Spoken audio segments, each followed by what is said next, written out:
సూర్యస్వరం ప్రజాపర్వం. Welcome to Shri సూర్య.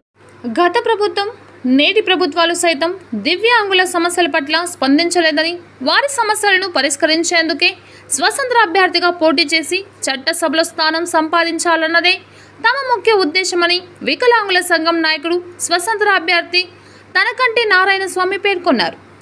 ఆయన వందలాది మంది అభిమానులు, కార్యకర్తలు నడుమ పుట్టపర్తి అసెంబ్లీ స్థానానికి స్వతంత్ర అభ్యర్థిగా నామినేషన్ దాఖలు చేశారు. అనంతరం నారాయణ స్వామి విలేకరులతో మాట్లాడుతూ, దివ్యాంగుల సమస్యలపై స్పందించే నాయకులు లేని కారణంగా నేను చట్టసభలో అడుగు పెట్టేందుకు ఈ నిర్ణయం తీసుకున్నానని, తనను ఆశీర్వదించాలని కోరారు. ఈ కార్యక్రమంలో రాష్ట్ర వికలాంగుల సంఘం అధ్యక్షుడు టీఎండి షఫీ, ఉమ్మడి జిల్లా కోఆర్డినేటర్ హరినాథ్ రెడ్డి, జిల్లా అధ్యక్షులు రామాంజనేయులు, జిల్లా కమిటీ మెంబర్లు ధనుంజయ, వీరేష్ బాబు, హరి, ఆంజనేయులు, నారాయణ తదితరులు పాల్గొన్నారు.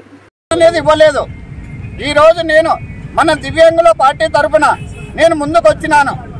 మనకు దేవుడు మీ అందరి ఆశీస్సులు బాగుంటే రేపొద్దున విజయం పొంది ప్రతి వికలాంగునికి, సకలాంగునికి అందరికీ సహాయం ఖచ్చితంగా ప్రతి ఒక్కరి సమస్యలు పరిష్కరించి తీరుస్తానని నా విన్నపం ద్వారా నేను ఖచ్చితంగా చెప్తున్నాను. ఎందుకంటే ఇప్పుడు చూస్తున్నాం, అమ్మడగూరు మండలంలో గ్రామానికి పోయినాను. అమ్మ నీళ్ళు గ్లాస్ ఇమ్మని అడిగినాను. అన్న మీకు నీళ్లు లేవు కానీ మా ఊర్లో మేము అన్నం పెడతాము, నీళ్ళు అయితే అడగద్దు అన్నారు. ఆ గ్రామంలో చూస్తే చాలా ఇబ్బందులు ఉన్నాయి. అలాంటి గ్రామాలు ఎన్నో ఉన్నాయి. నీటి సమస్య కానీ, ఒక రైతు సమస్య కానీ, మన యువత ఖచ్చితంగా ఉద్యోగాలు లేక నిరుద్యోగులుగా చాలా మంది నిలిచిపోయినారు. అటువంటి వాళ్లకు భరోసా ఇస్తున్నాను.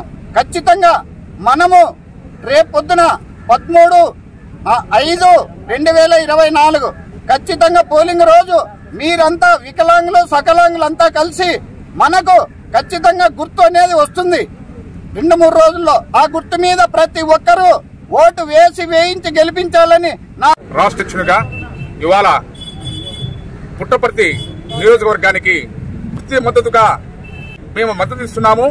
ఆయన విజయంలో అన్ని రకాలుగా మేము పాల్గొనే సిద్ధంగా ఉన్నాం. కాబట్టి ఈ రోజు నుంచి మేము అన్ని కార్మికులు, ఖర్చకులు అందరూ మమేకమై మేము ఈయన విజయానికి పనిచేస్తున్నామని చెప్పనేసి, అందులో అదే విధంగా ఎందుకు మేము ఇవాళ మా దివ్యాంగుతో ఇవాళ నామినేషన్ వేస్తున్నామంటే అన్ని రాజకీయ పార్టీలు మమ్మల్ని విస్మరించాయి. ఏ పార్టీ కూడా ఇవాళ చట్టసభలలో 4% రిజర్వేషన్ ఉన్నా కూడా మమ్మల్ని ఎవరు పట్టించుకోవడం లేదు. నామినేటెడ్ పోస్టులు కూడా 2016 హక్కుల చట్టం చేశారు కానీ ఆ హక్కుల ప్రకారంగా మాకు రావాల్సిన వాటా రావడం లేదు. ఏ విషయంలో కూడా ప్రతి రాజకీయ పార్టీ మాకు నష్టం చేస్తుంది. కాబట్టి